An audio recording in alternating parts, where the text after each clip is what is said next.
Yeah, this meeting's being live streamed. Good, thank you. Did that come up then? Yeah. It did, yeah. Oh, Yeah, okay, fine, because it doesn't come up on mine. Okay.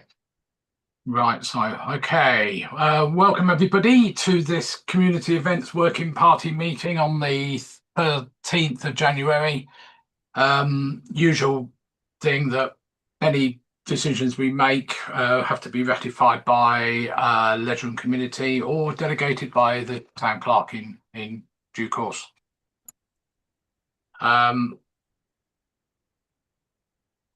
You don't normally record these, yeah. Excuse me, apologies for absence. Vicky, have you got those?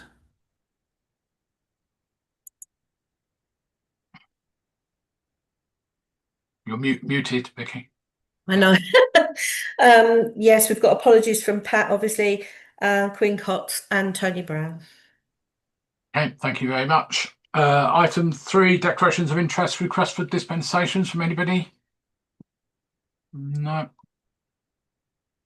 Minutes of the previous meeting held on the 13th of October last year. I assume everyone's read these, so could I have a proposer, please? Oh, Councillor Page, just see your hand come up there, sorry. Anyone else to second it? Anyone second? Councillor Lucchini, that's fine. All those in favour, please show. There we go. Thank you very much. I lost the thing again. There we go. There are no matters arising because we're going to be discussing them anyway. Public speaking, I assume we haven't got anybody. No. Okay, right. Let's get on to community events straight away then. Item 7 on the agenda, Halloween trail. This meeting is being recorded by the town council. Please note. I hear somebody's got a live stream running. The recording cannot be edited, so do not say anything you do not want recorded. Someone playing YouTube or? I'll direct all recording in the room to be stopped. That sounds like what I usually end up with. So we will normally record everything except any item taken in closed session. When I start a live stream, it triggers that meeting you can hear to start. Is it? Whilst we do not accept. Is that on yours, John? I don't know. Let me. Doesn't sound like mine. I'm going to mute myself. See what happens. Thank you. No, it's still there. So let me just. Apologies for absence, please. It's an old meeting, isn't it? Yeah, it is.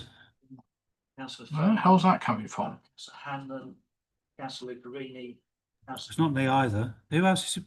Oh, it's stopped. Everybody. Is it stopped? No. Oh, it has now. Well, it has at my end. Yeah. Weird. Okay. Weird. Anyway, sorry about that. Don't know where that came from. Right. Sorry, Sarah. I guess it's down to you. Halloween trail.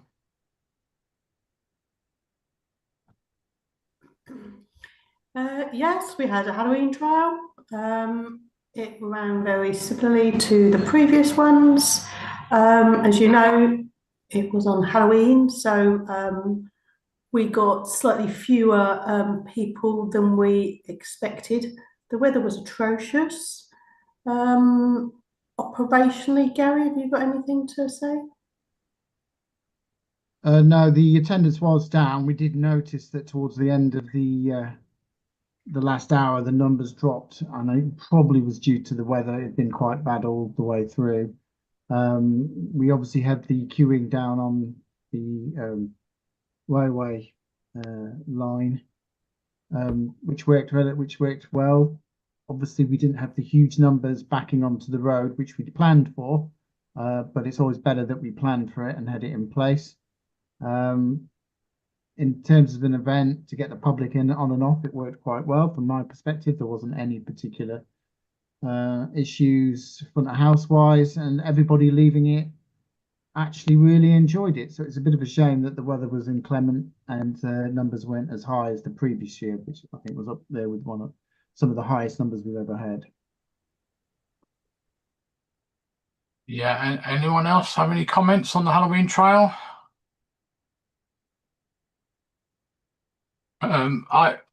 I thought it went well. I thought it went very well actually. Worked all day on it. You're right about the weather. The queuing system I thought worked very well.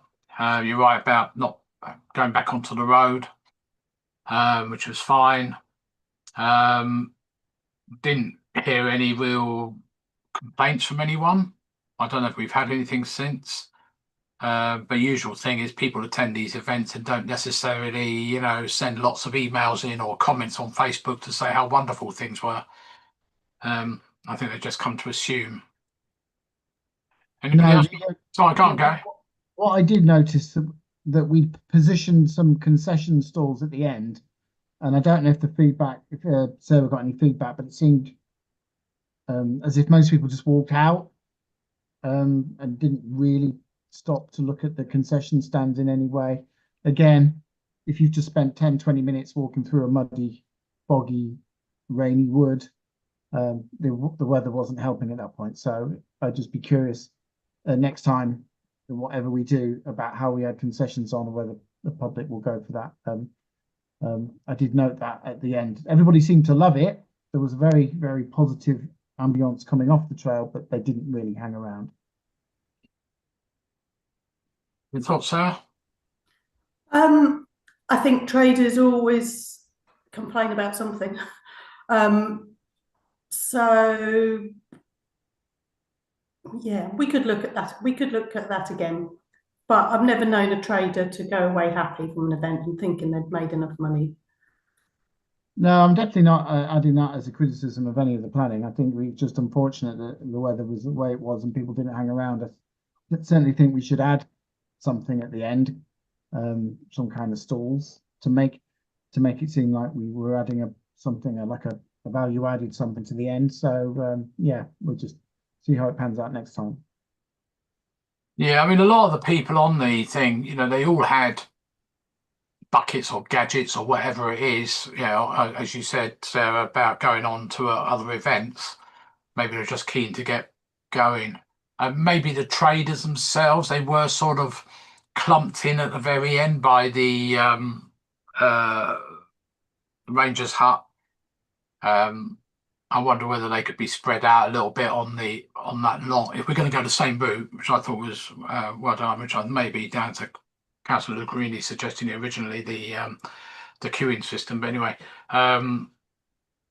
the exit was that long thing by the park there, the kids park, where they maybe go down there so they're a bit more obvious as people, because I think if people came out and some of the traders were to the left as they came out, perhaps didn't see them very much. I don't know. Anyway, all right.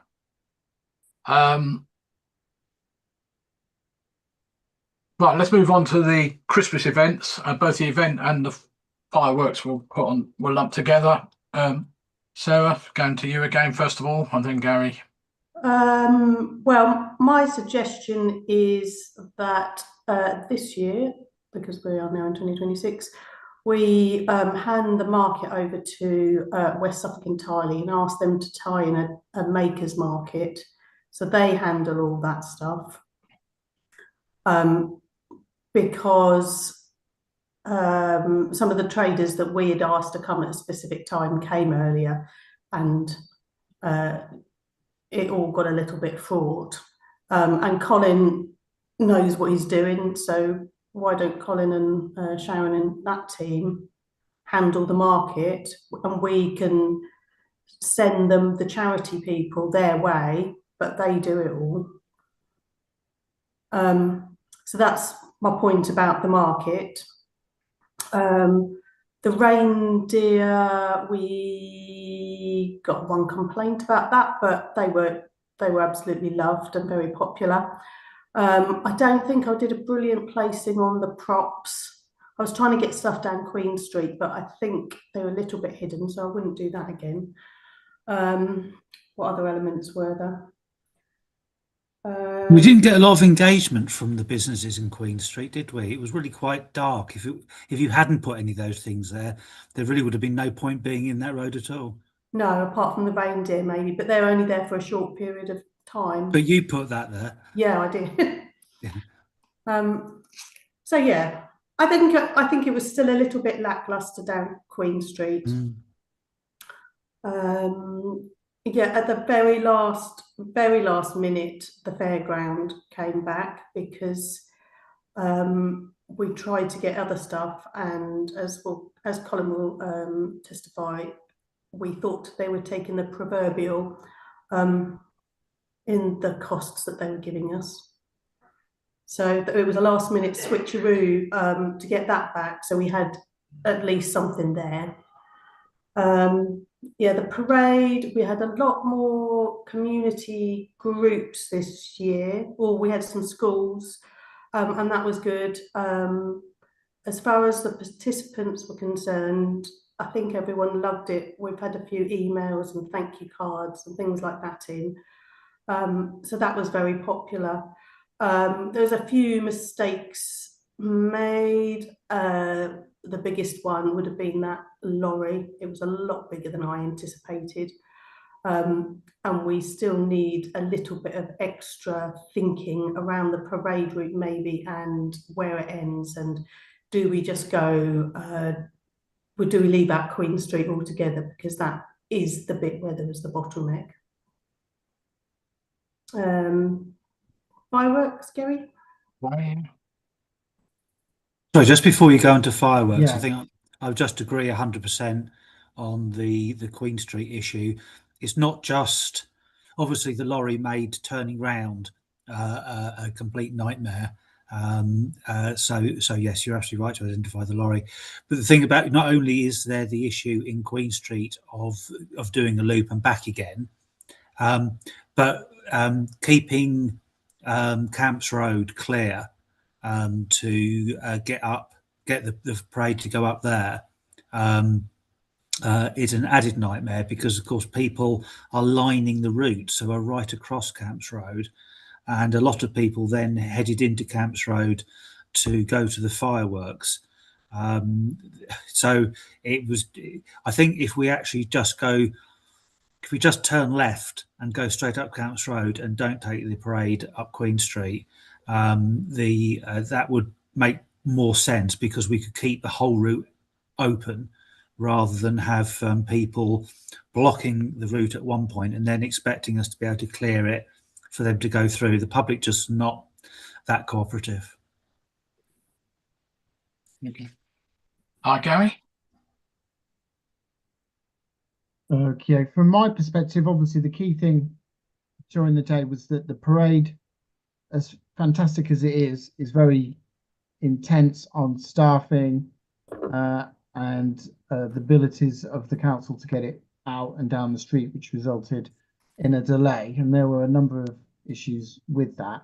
So obviously the fireworks were pushed back by 10 or so minutes, which pushed everything else back. So there was great pressure on the team delivering down in the town to get this parade off. And it is a fantastic piece of work that is delivered, but it does take a lot. I know that we've discussed before how many people it takes to deliver the Christmas event across the whole of the day, and it is a very, very large group of people, volunteers included, and various staffing from the zone, from the council, etc., etc. So it takes a lot of us to deliver this, and obviously in the one that we just had, there was issues getting it out and then down the street and down Dudley, etc., etc. So I think moving forward, just be cognizant of how we do this and whether we've got enough staff to safely deliver this. As I think, as fantastic as the parade is, it's kind of becoming the main thing of the whole event, and rightly so, because funnily enough, I've never seen it because obviously I'm somewhere else. But it sounds fantastic. But I think we need to just look at that in 26. From the fireworks perspective, the agency was obviously happy to wait. There were probably about, as we were waiting at 20 past 5, there was probably about 500 people, and by the time we went up at 22, 42, whatever it was, to 6, there was a lot of people at the recreation ground. And from that point, the display, as always, was fantastically well received. from everybody. The display is always fantastic, I have to say. It's always delivered very well by the contractor, so well done to them. And then obviously you're getting everyone else. So my main point is let's kind of potentially discuss. I wouldn't like to go any further than we had. It was we have road closures in place and we have to reopen the roads, etc., etc. So I wouldn't like to have us delayed. So I don't know if we can work the parade in slightly earlier this year, just to give us the ability to get everybody up onto the wreck in good time for the fireworks. Thank you. So, excuse me, Luccarini. Yeah, thought the parade was really good. Yeah, it's impressive. The only kind of feedback I'd have on it is towards the end it starts to get a bit quiet. As you kind of got the bulk of the children coming through, whether there could be some more speakers that are being pulled along. And I also wonder whether it could be Christmas music instead of the music we did have. It kind of, I don't know, it seemed a bit more summery than Christmassy, but it looked really good. The only other thing I was going to bring up is the road closure, especially towards the end of the evening as the fireworks are finishing. It almost seemed like the road closure was non-existent. There was cars attempting to drive up Camps Road. Thankfully, there didn't seem to be a lot of police around, but thankfully there was a policeman that spotted a car that was attempting to drive through the hordes of people and did actually stop them. But there were several cars coming down past the Drabbit. So whether we can look at that, it does seem slightly concerning that can happen. Where they came from? Well, I don't know. So there was, I think, 4 cars that had come down past the side of the Drabbit and then were attempting to turn up Camps Road towards the recreation ground. And there was another car as well that was parked in the middle of Camps Road with everybody walking around it. So they'd got in somehow. I would suggest onto that is we obviously contract a traffic management agency and in order to, the staff do a very good job, but in order to fully control every single aspect, I'd like maybe to push the budget up slightly for traffic management agency to allow us to have more of their team with their vehicles across roads rather than just having council staff on some barriers, because I've noticed the past year or so is that quite a few people are just barging through, and that may well have been, I'm not saying it was, people coming through. I did know that what happens is on the top end of Camps Road is that people get fed up. I did notice this last time. They get fed up of waiting and they just start driving to get out. And that may well have been some of the vehicles that came down there, but I thought they'd come from higher up Camps Road, trying to come out from the flats or from the residents looking out onto the common itself. So, there's a difference between having people who do this full time, all the time, every day. Like, for example, when we do close off the roads for Remembrance, we have quite a lot of, we have, is it 8 and 9 traffic management staff on alongside council staff. So, for example, the one just gone, we only had 2 traffic management team and about X amount of council staff. So if we could up in a budget, I think would help with that for that particular aspect. Just going back to Aaron's previous point about the music, that was actually one of the notes we got back from Mahogany Carnival, that we need to up our music because it's too quiet, and the performers, it sounds going to sound rude, but they were a little bit flat. They need to interact and make contact with the audience a little bit more. So those were the 2 feedbacks that we, and the fact that truck was too big. The 3 feedbacks we got from the carnival people. Chair, just on the question of the cars moving, obviously the compounding of the delays meant that the road was closed at a time when the residents expected it to be open, and so we know that people had retimed their journeys So it is possible that people were feeling on this occasion fed up because they were being delayed. And whilst they shouldn't have started moving, obviously, no matter how many people, unless we're going to employ hundreds of traffic management people, if those journeys start from within the cordon, we don't have anybody there because they're all on the outside. We also, because of the overrun, we bumped into the fact that there was a shift change at the ambulance station. So I had ambulance drivers and paramedics arriving at Swan Lane wanting to get up Camps Road. I redirected the person who was in their own car to park in the car park behind the library and walk the rest of the way. But obviously I had to let the ambulance through, hence the reason it unusually had its blue lights going, despite the fact it was only going to the ambulance station. But that was for safety reasons. I said people need to realise it's an ambulance coming through. But they obviously had to take the ambulance to the ambulance station because they had to refill it. So I'm not sure that we need to overreact to this instance in terms of traffic management. We need to try and make sure that what Gary's previous point was that we get the timing right.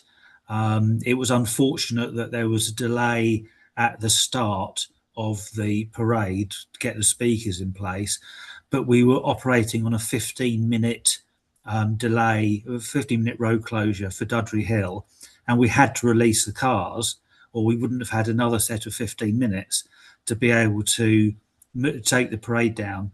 So, of course, we then delayed our own parade because we were clearing all the cars that were waiting for the first time we were trying to leave. So it was, to a certain extent, a series of unfortunate events. But cutting back, making sure that we have everything ready for the parade to start on time, and perhaps look at the timing so that if there is a delay, we don't have lots of people trying to move in Camps Road, and we don't find that people who've delayed their journeys are now impatient and trying to move vehicles. So I think it's all actually the same issue. It's just we're looking at different slices of the same issue. Yeah, I mean, unfortunately, I've got nothing to add to this because I was ill all day. I'll come back to you, Councillor Green, in a minute. Due to some new medicine my doctors gave me, which basically meant I didn't want to leave the house until late that evening when I picked up the barriers. From what Councillor Lucarini was saying about the traffic coming down the side of the Drab, it would suggest perhaps they're coming down from the back of Mill Road down past Sherman Court, which maybe suggests that the road closure should be at the top end there to stop anyone coming down Recreation Road and it's called Chauntry Road and Mill Road. Doesn't stop those people in residence, as you rightly say about the ambulance. It's interesting about the ambulance. I mean, I know what you're saying about needing to fill up and everything. You know, if you think of the London Marathon, all the ambulances leave their stations and are parked by the road in case they need to get out. They don't go back to their depots. So yeah, the ambulance service hadn't told the driver. No, and that happens regularly. Yeah. But bear in mind, he was arriving after the road was supposed to have been reopened. So I guess, although the ambulance service would have been notified by Highways of the closure, they would have just shrugged their shoulders and say, that's all right, our shift changes after that. Yeah, I think, well, maybe the obvious thing I would say in hindsight, without knowing too much about it, is the road closure period needs to be extended, of course. You know, allow at least another half an hour on top of what's already scheduled. I mean, Quite possibly. to flag that, we have extended the road closures at the end of the whole day with the fireworks. It has been pushed back the last couple of years by half an hour. Yeah, I still go further, necessarily, you know. And I think, you know, that I'm cognizant of what Colin has just mentioned, is that let's not let's not forget that we deal with thousands and thousands of people and hundreds of vehicles very safely. The key thing for us is just to take on board and still ensure that we have people in place and follow through safely. And I think we do that. So I don't want to throw the baby out with the bathwater, but we'll take all this on, and convene and see what we're going to do with it following these discussions.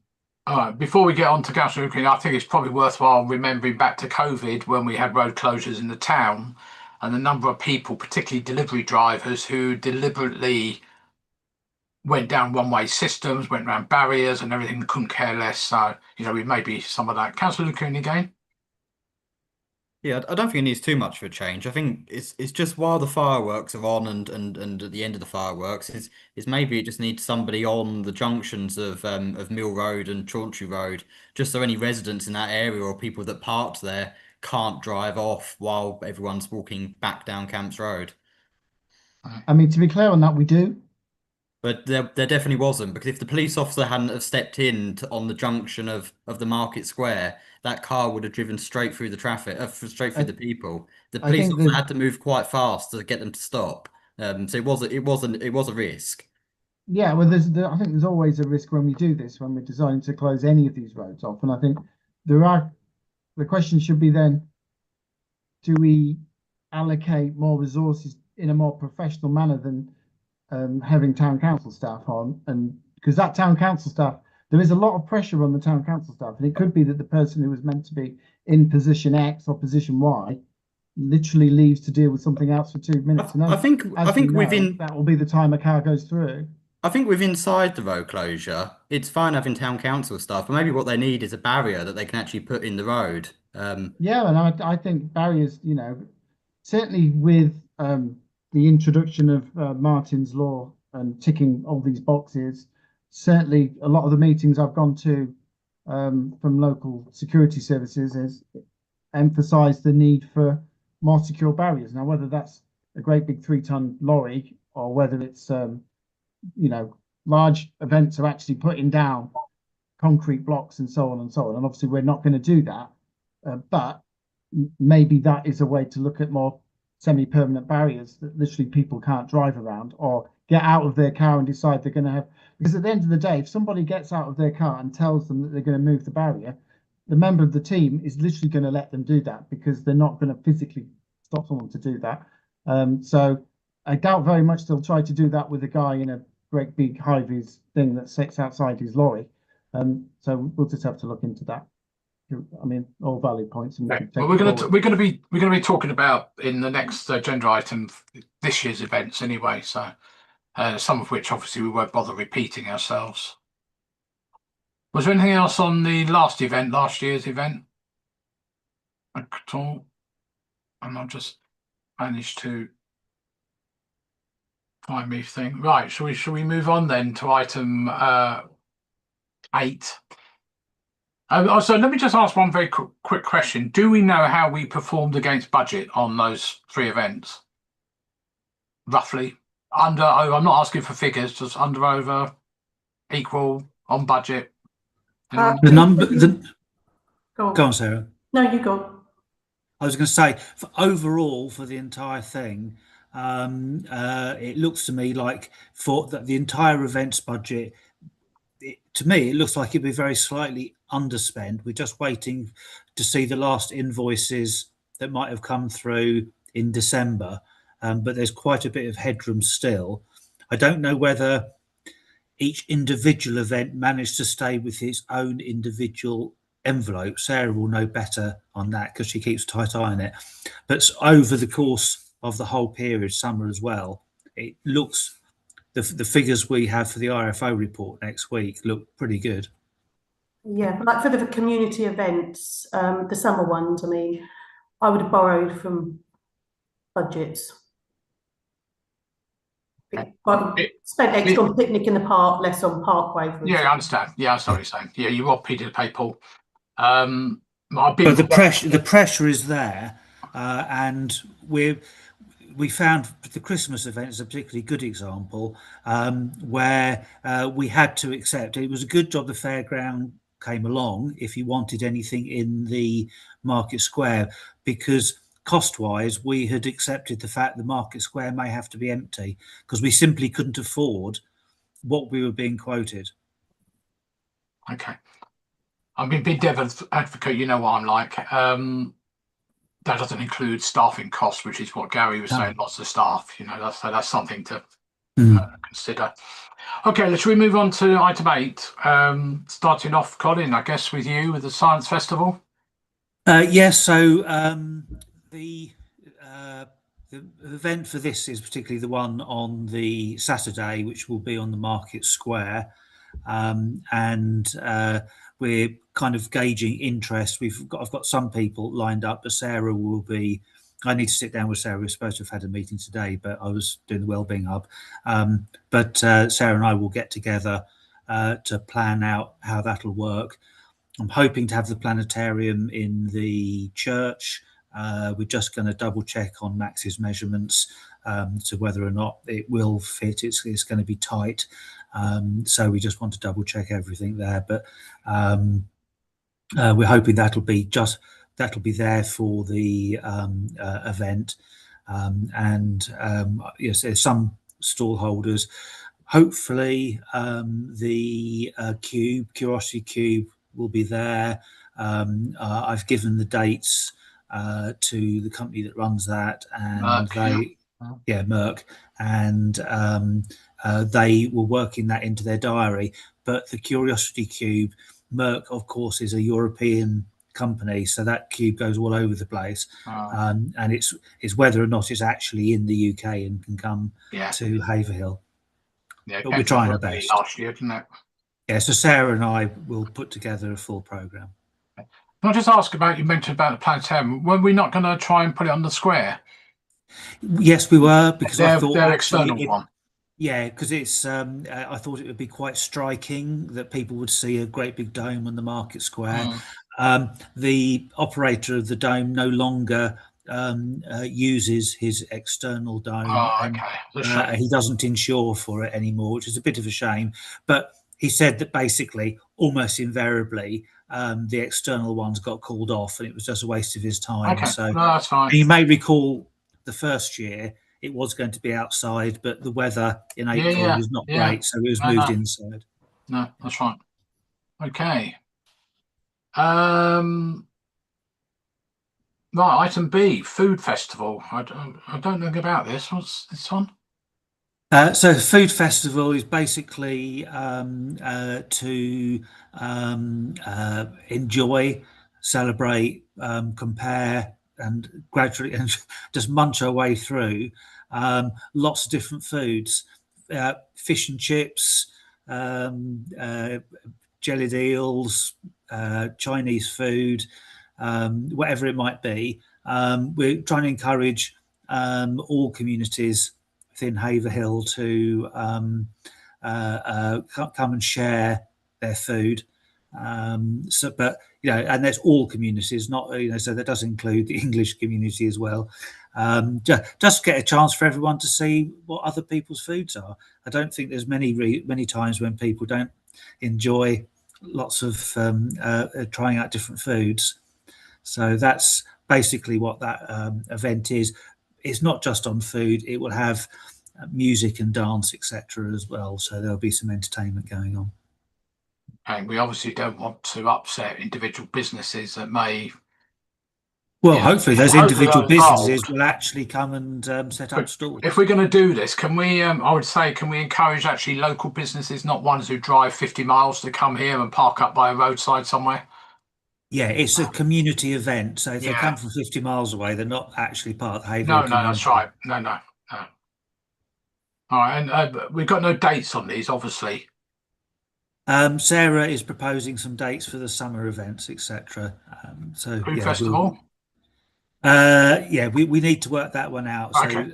It may well just get discussed at the board meeting on Thursday. Oh, this is a One Haverhill thing, is it? Yeah. Okay, sorry, I didn't know this. Okay. Right, Sarah, I'll be over to you next. Shall we take all the 4 fun days, if you want to call it, picnic in the park included? Yeah, Colin, can you share that PDF I sent you.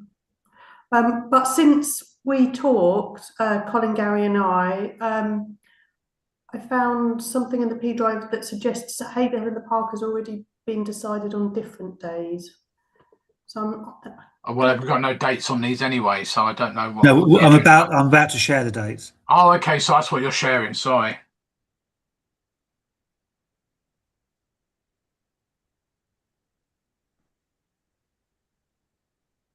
Yep. Okay. Got that.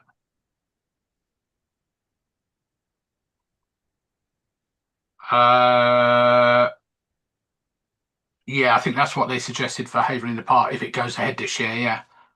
yeah, in the P drive, for some reason, there's a document with it the following weekend, and I don't quite know. Is it something to do with bank holiday? I don't know where bank holiday is. The bank holiday's on the 31st of Oh, that was it. August. Oh, very important day. Is it your birthday? It may be. Hmm. Not announcing that over the internet. Or does it clash? No, I think the following weekend clashes with Rugfest, is it? Oh, is that the reason why? I think so. I remember being told about this because one of the key members of staff who worked this last year is not available for that weekend. Okay, well, accounting for that, we'd have to swap things around a little bit, but this is the general plan. Okay. Well, do you want to just generally talk about the Chalkstone Clements Parkway? Yeah, so we're starting a little bit later this year because Jacqueline from the Chalkstone Community Centre is on holiday on the first Wednesday of the school holidays. Right. So that's pushed everything back a little bit. So the Chalkstone, as per normal, will be on the Field Pine Tesco's, and then Clements, we think it worked quite well on the, in fact, very well on the Puddlebrook playing fields. It was a bit more pleasant and a bit more fun day. Parkway, Father John was very keen to have us back, so we'll go ahead with that again. Picnic in the Park, everyone knows Picnic in the Park. Been doing it for 10 years. That will be at the end of August. Okay. Anybody got any comments on that at all? Any of those? I mean, the dates are, yeah, I mean, dates are dates, aren't they? All right, so I'm just getting back to there you go. I think one of the things we have done is we've spread the dates out across the summer so that it's not all weighted at the beginning, so that there's an event every week. Which is what we did a couple of years ago.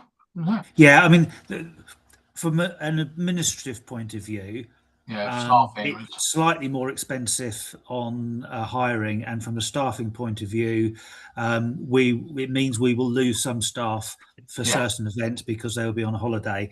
Yeah. But you know, we did get feedback that it was a shame that it wasn't something. It was all like 2 days running and then nothing towards the end. So we spread it back out again, but we'll have to juggle the staffing side of things. I mean, a lot of these events I personally have seen is you get the same people coming to all of them. I've seen, so it's one, that's a good idea, but secondly is I think it's very important that we try to get a completely different set of things going, not the same things on every event, which I don't think happens particularly between Chalkstone and the others. Now, in years gone by, we used to have the same things on the same events, and it was just you were just going around the town doing the same things, which was pointless. Obviously, I've said in the past, and I still don't know the answer to this, is how we resolve those estates that we don't get to. Particularly some of the newer estates out of Hatchet End, and not Hatchet End so much. Well, Hatchet End and up Hales Barn Road, and going up to the new estates. At some point, we're going to have to think about those, as we heard last night. Sorry, Laurie. Yeah, thanks very much. Take care. you know, on Great Willsey, there's now at least 200 houses occupied up there, and another, I don't know how many it was they were going to build, you know, 400, 500, and a hell of a lot more on the other estate. So we need to start thinking of it, because for them to walk to Chalkstone or Clements or anything is a long distance. You know, 1.5 miles, 2 miles in some cases it's going to be. So we have, in future years, we're going to have to start thinking about that. Okay, any other questions on the fun days at all from anyone? I think it's interesting what you mentioned, Gary, John. yeah, sorry. When we last year when we moved the Clements Fun Day from its semi-permanent location to the Puddlebrook, being on there, that I did notice there were a lot of new faces that came to attend this particular event that I hadn't seen at any of the other ones. So hopefully, just by that relocation, we're now connecting with other families and people across the town. I think the consideration is then it should really be there's a whole bunch of logistical things. You know, when we went to the Puddlebrook, we took our own power with us, we took our own toilets. And I think most of these events that Sarah works on, like the Chalkstone and Parkway, are done on a partnership basis. So therefore, if we're looking to either have a fallow year, say, for example, for the Chalkstone or the Clements and then run another one somewhere else, the discussion needs to be, are we adding +1 event or +2 to what we have, or are we having a rotation of events, and what that would happen to the town? So these are just a few of the things that we probably just need to consider. You may even consider, you know, going back to the way that we used to do it with, like, not us, but the Big Bash and all those sort of things on the Rec, for example, and just have one big event. But of course, we mentioned before that competes with the Haverhill show and all that sort of stuff. But maybe, you know, you end up with a joint venture with them. We already have staff working on it. I don't know. It's something to discuss over the years, in future years. I'm just saying it's going to affect your budget, Colin. Well, yes. I mean, at the end of the day, how councillors want to slice the cake. That's why you're here. So that's right. Yeah, make exactly. those decisions. Yeah. Okay. Right. Let me just go back to the agenda. Right. We spoke about picnic in the park and everything. Okay. We're on to Haverhill in the park now. Now, I will say that after last year, I worked the whole 6-7 days, whatever it was. It was a good event. Again, I'm not a great fan of the music, but that's down to being old age, as it were. I thought the numbers were down in terms of net numbers. But that's something to think about. It was a shame. You mentioned earlier, last year, and also about the Christmas event. I'm going to call it fun fair side of things. It was missing.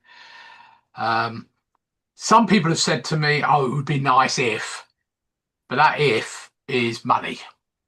So the only thing I suggested, well, if you want to do that, is you have a fallow year again, but you keep the money into reserve, so the following year you can spend more money, if that's what you want to do. But I'm not so certain the thing is that big enough, and I think probably Councillor Greeny's got some views on this as well, that we can justify spending a hell of a lot more money on this than we do already, considering the numbers there and the amount of work. I mean, it was 6 solid days work, 6 days, I think it was 6 solid days work for quite a few of us, and external contractors and costs and everything else like that. So that's my thought.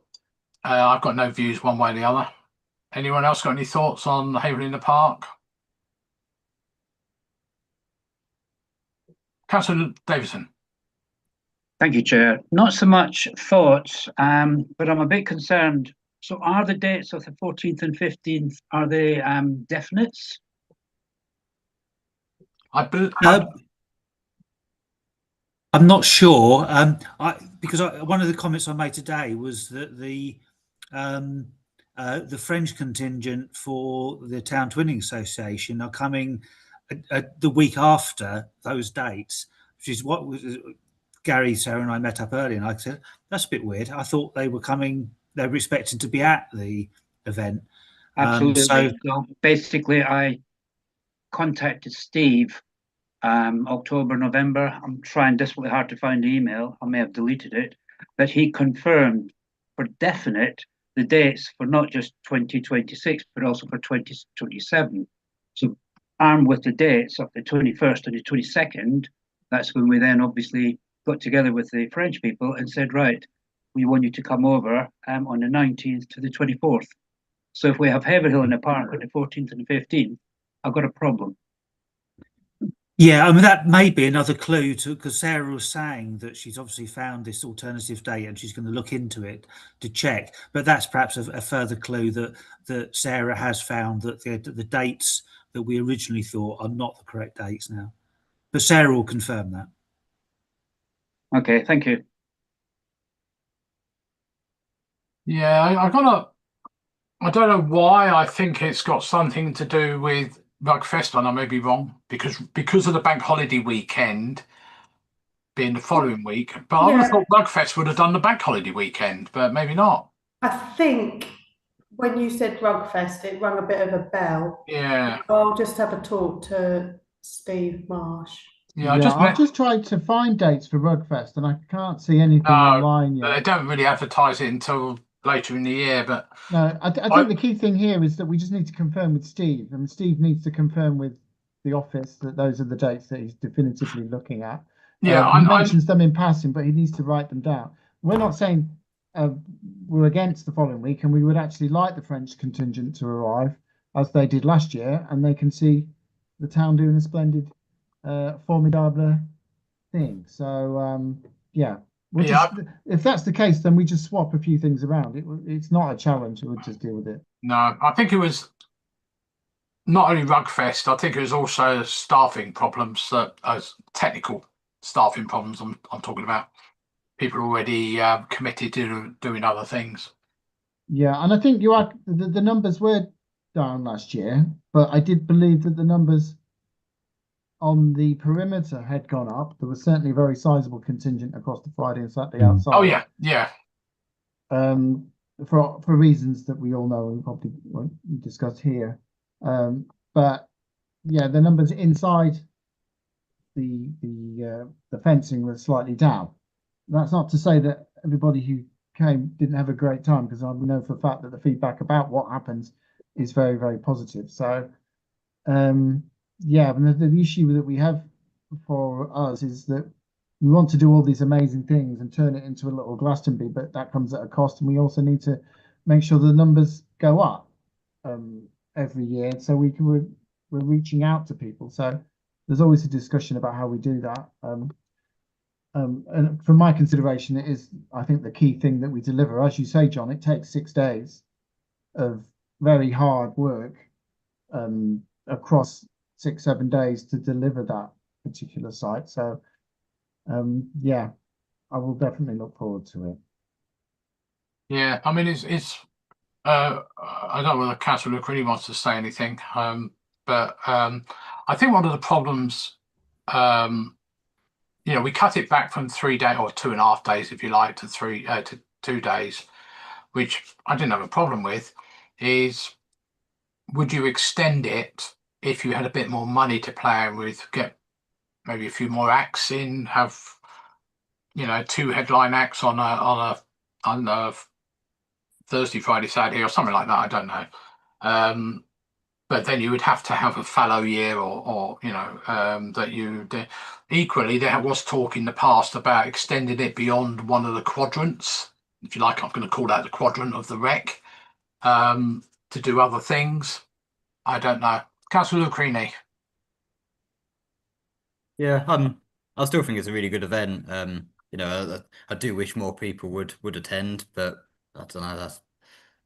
That is what it is. Personally, I'm not very keen on it on alternating it. I do think it should be every year. The only thing I would say, and like I've said before, I know there's some big ideas in terms of expanding this event and adding more to it. But if we want to do that, I really think we need to try and get sponsorship. That's the way to grow it. A hell of a lot of money is being put in by the town council. I can't see that we can put in any more. If we want to grow it, it needs others to also help. Yeah, I agree there, to be honest with you. We ought to, we had a little bit of money from a building developer in the first year, but we've not, not first year, maybe a couple of years ago, whenever it was, 2 or 3 years ago. I think that's very right. Also, I personally, I'd like to see a lot more discussion about what sort of acts go on, because it tends to be, I have heard complaints, not just from me, from other people. Yeah, I didn't go because it's not my kind of music. Whether it's younger people, older people, whatever. But anyway, that's something to think about. But we need to sort the date out. I did send a message to Steve, but I think he's doing the pantomime at the moment. Dress rehearsal, tech rehearsal, something like that. Okay, anything else on Hip P at all? Anything more? Obviously, we need to sort out things. And then we finally get on to, I don't want to repeat ourselves. Was there anything else on Halloween Trail event, Christmas event, or fireworks? There is on the Halloween trail. Yeah. There has been quite a lot of discussion over the years about whether we need to consider alternatives. And we talked about things in terms of whether we could get something more in the town centre. We have all the issues every year about the amount of time people spend queuing, and then have a relatively short amount of time on the trail itself. And obviously, we looked at the ticketing system, and I think Aaron's idea was a good idea, but we hadn't factored in the fact that the fairground was going to let us down. So we do have a proposal which I will circulate for a event in the town centre, which is a longer event that everybody would be taking part in all the time, really, rather than an actor being in a single point and everyone filing past the actor.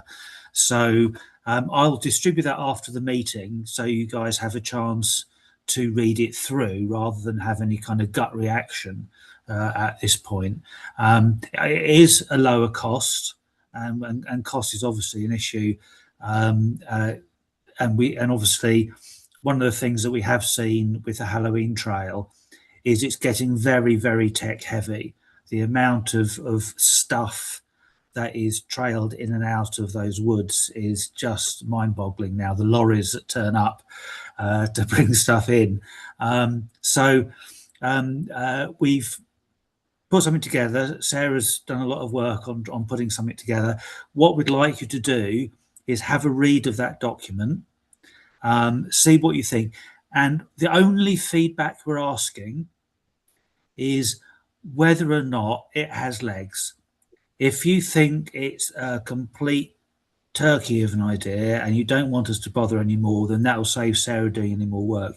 If you think, well, actually, with a bit of polish and perhaps a tweak here and a tweak there, take, you guys feeding into it, that we could make something really special as an alternative, then Sarah can work up that project a bit more. But we wanted to give you an alternative to the Halloween trail itself that solves some of the common issues that get mentioned. So I will circulate that. Okay. Yeah. All right. Well, we'll wait for that, Colin. I think one of the things that came out of last year's trail, which I did have a couple of comments from people who didn't attend, was one is obviously I need to be able to park somewhere because I can't walk. But secondly, also, actually, I can't get around because I'm in a wheelchair. So there's a couple of very valid points. And those would be ticked, of course. Yeah, and that's nothing to do about last year. That's happened all the years we've had it going. Okay, we'll wait and listen, read that when it comes out, Colin. Was there anything on the Christmas event or fireworks? Anything else? Councillor Davison? Thank you, Chair. Just a very, very quick comment.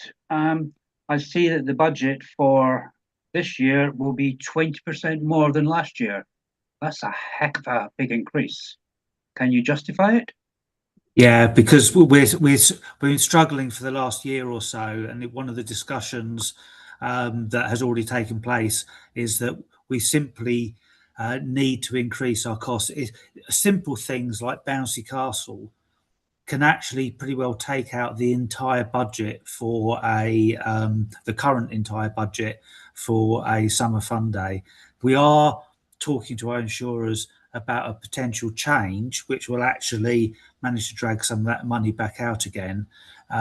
But it's the inflation in this entertainment industry is just absolutely horrendous. And the only reason that we've managed to keep a lid on the budget is because that's the job of officers to keep a lid on the budget, but they've done it successfully and still pulled off some good events by simply having less things going on.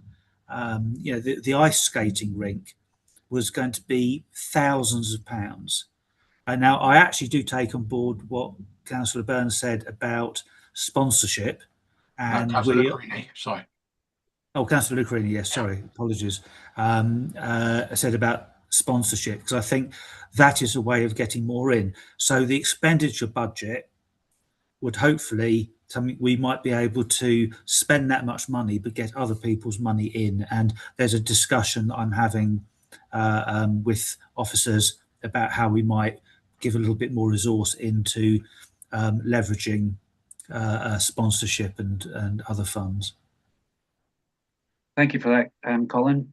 You mentioned about a bouncy castle. Sorry, I've got no idea where that fits into the Christmas event.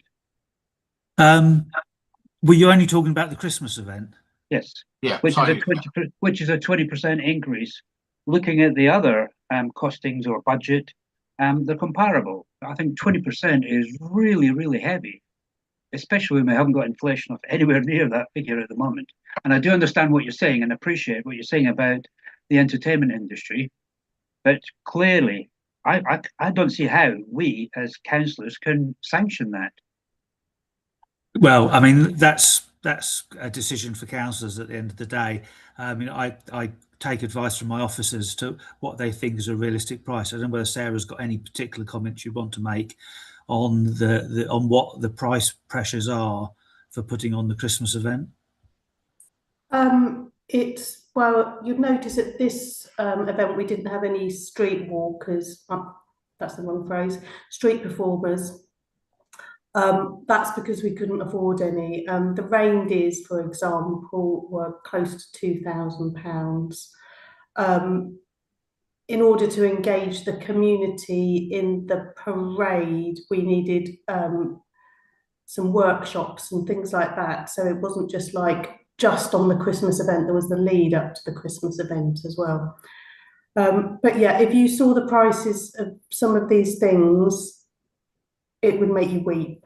It makes me weep when I see them. I just can't believe the prices, but then those are the prices, and if we can't afford them, we just don't have them. So it's not like we could go to cheaper providers. We can't. It's all sort of on a level.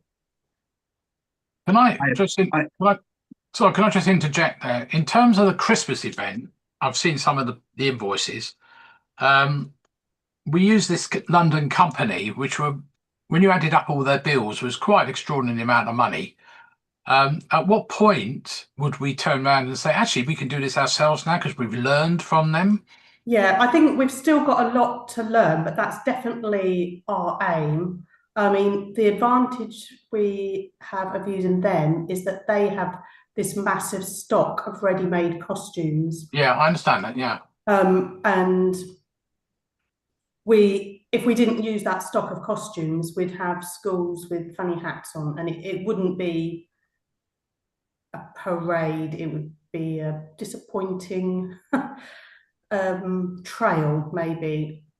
So definitely the aim is for us to build up our expertise in the area, but we certainly have not got the expertise at the moment. Okay. if I can come back, I mean, do not get me wrong, Sarah. I thought the parade was fantastic. As you know, I was one of the volunteers there on that evening, very cold evening and wet evening. But it just seems to me that 20% is just a figure that I just can't grasp. And like Councillor Burns, I do obviously look at the invoices and, you know, I see the figures and I think, really? I can't believe. And these are the ones that you've actually agreed. These are not the ones that you turned down because they were too affordable. They weren't affordable, sorry. So I just can't get around 20%. It's just an unbelievable figure. It's just like we've obviously got to set, you know, the precept and whatnot, and I just can't get it through my head. It's just too much.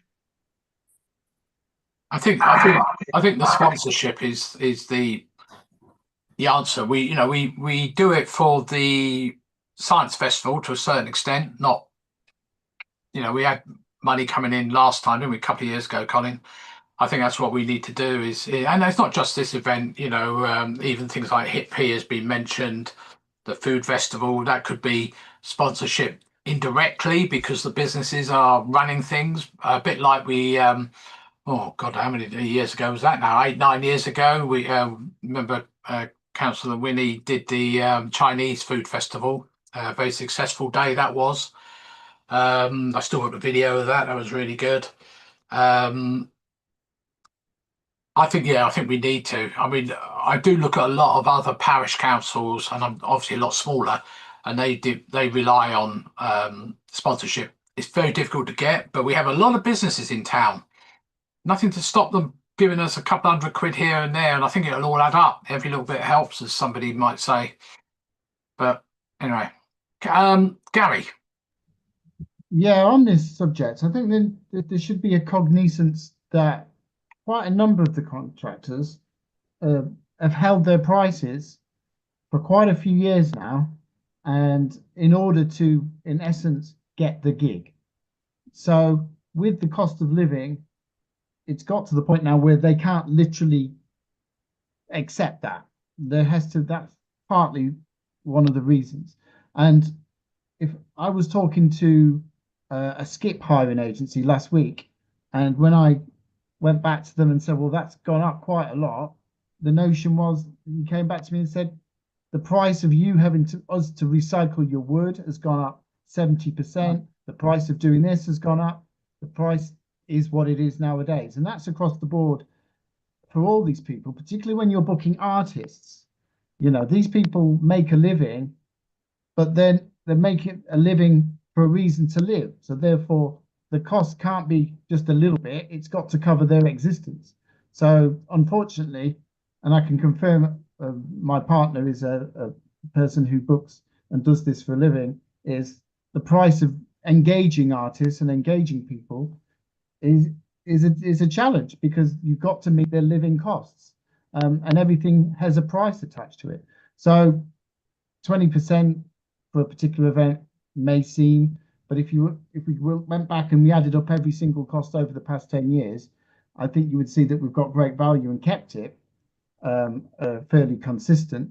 But now the people that we engage with, the firework agency, for example, they've kept their bill the same for as long as I've been here, I think. And unfortunately, they have costs, so it's got to go up. So that, I think, is one of the reasons. And it is unfortunate. I'm not saying the council is wrong for bringing this to the attention, but it's quite clear across the board for living nowadays, for every single person, there are issues, and they have to be considered when we deliver these kind of events. I think it's very true about everything, Gary. The problem is that then you start having to make sure you shop around, don't you, see if someone can do the same service or better, rather than just sticking with your same company. So I'm not saying you would, but I'm just saying, like your fireworks company, they do a good job every year, and their costs haven't really gone up.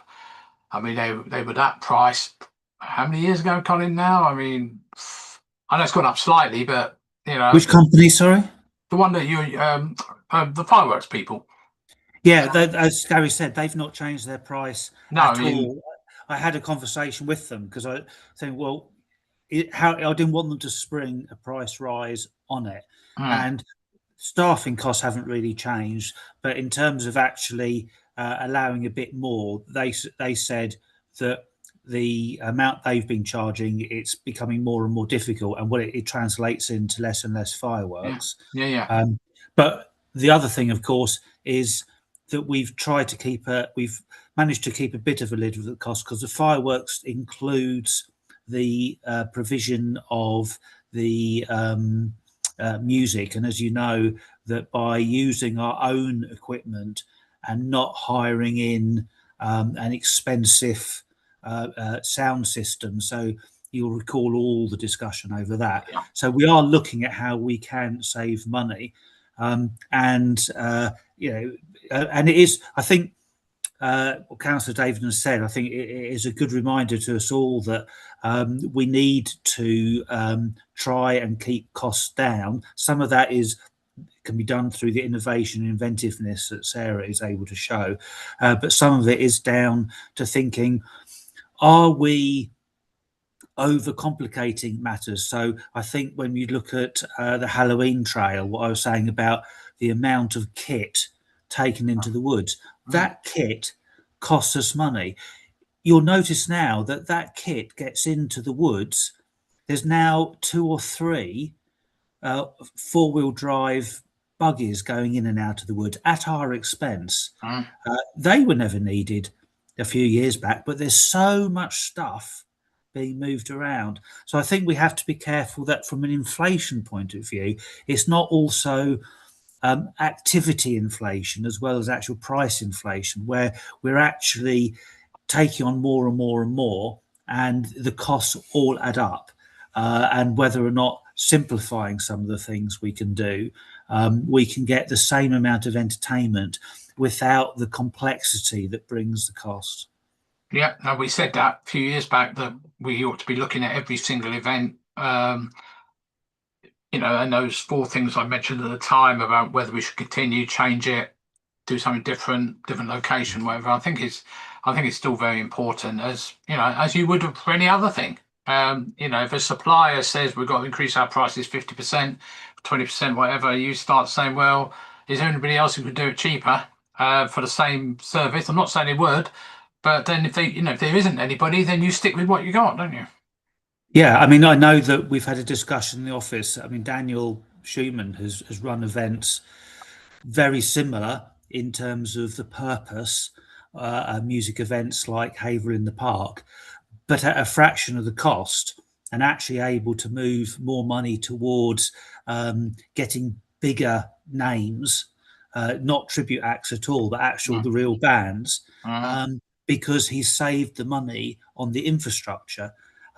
Now, nobody is going to look at Haverhill in the Park and not be gobsmacked by how impressive it all looks. It looks absolutely amazing, but that amazing look costs a huge amount of money. So again, it's whether or not we look at some of these things to whether think the same things can be achieved in a different way, and learn how other people are doing it and be prepared to try it out. I do appreciate that the tech team, who put an enormous amount of work in, the fact that they have such an amazing stage and all the sound system and all the rest of it does look absolutely incredible. But that's an example where we put on a very elaborate event for how many people actually then attend the event.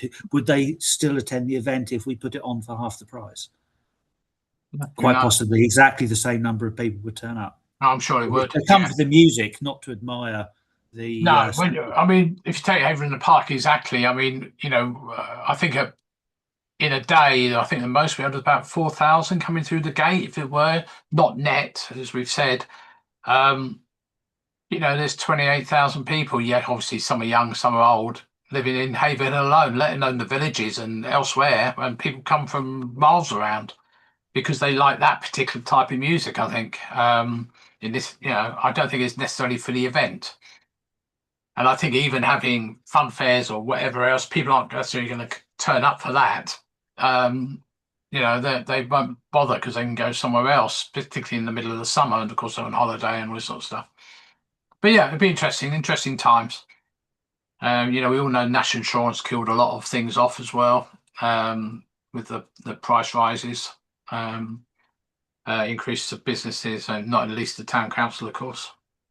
Okay. I think we've killed that one to death. Any other things on those events before I move on? Nobody say anything. Right, should we move on to number 9 then? Canberra Beer Festival. Sarah, is that you? Yeah, as I mentioned at the last meeting, we had the art centre is pretty jam-packed, booked up. Yeah. 26. So it's not looking particularly likely. However, in the Halloween document, there is a capital purchase, which you will see, which might help and give us more flexibility. All right. And also, we are hoping to engage businesses. And the point we've made before is that whilst we put on a great beer festival, why is the town council putting on a beer festival? How do the pubs put on a beer festival? Yeah. How many times we ask that question? You know, it's. But then you think about like the old tribute nights. You know, when did the various drinking establishments sitting around the market square ever actually help us out and say, you know, we'll give you, here's 500 quid, you know, pay for a bit of security or something, you know. Well, it's one of the things I think, you know, if the funding's put together for a town centre manager, that's exactly the sort of thing that the town centre manager would be encouraging businesses to start putting on some of these events themselves. Yeah, although there's not that many left, are there, unfortunately. There's Hey plenty ho. of hospitality places. Well, yeah, but they don't help themselves. No. Anyway, Well, this that's is why another, you sometimes need somebody to encourage them to help themselves. another matter. Okay, well, we need to see what that proposal is on that one as well. And item 10, any other business? Anyone want to say anything before we knock off? Date of next meeting then, item 11 is Monday the 20th of April. Online again, and closure at 2018. Oh, I suppose I better stop it, haven't I?